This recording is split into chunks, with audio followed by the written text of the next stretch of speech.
Hi friends, जय जगन्नाथ।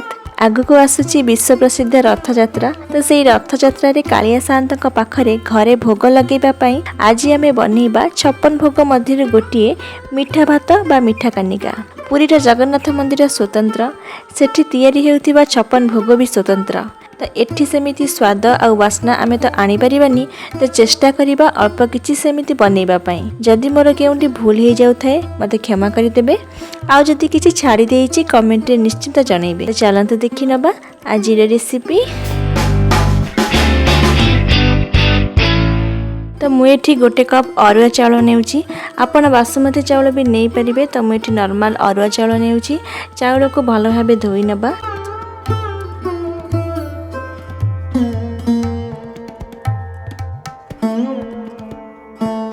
तापर एठी 4-5टी लवंग, 4-5टी गोलमरीच, 3टी गुजराती, गोटे बड़ चामच जीरा, छोट खंड जायफल आउ किछि दालचीनी नेइछि।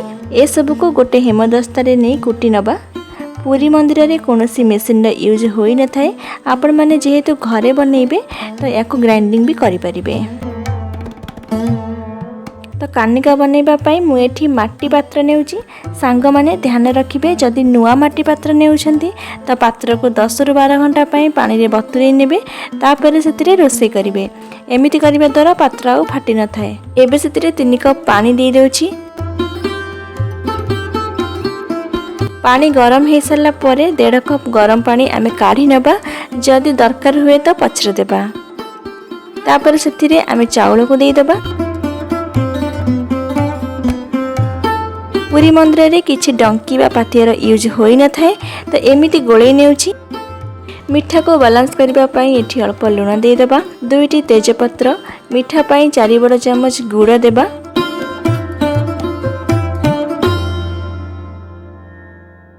कुटिकी रखिथिबा मसला को देबा। 1.5 बड़ चामच गुआ घी देई कवर करी लो फ्लेम रे सिझिबा को देबा। 10 मिनिट परे कवर खोली देखिबे। जदि भात हेई जाइथिबो तो पानी आउ देबेनी।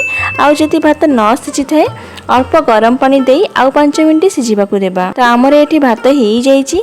एबे सेतिरे कंचा काजू आउ किशमिश को देबा। गोटे चामच गुआ घी देई गैस रा फ्लेम को बंद करी एमिति घोड़ेई 5 मिनिट छाडी देबा। 5 मिनिट परे कवर खोलिबा। देखंतु भात आमर ये हो जाइए। एबे सेतिरे तुलसी पत्र दे दबा। कालिया साहंतक पाखरे भोग लगे नबा। तो आशा करुँची आज ये रेसिपी आपन को पसंद आसीथिबो। वीडियो पसंद आसिले लाइक करंतु, शेयर करंतु। आउ जदि चैनल को सब्सक्राइब कर नाहंती तो प्लीज सब्सक्राइब कर नियंतु। तो पुणी आसीबे आ गोटे नुआ रेसिपी नहीं।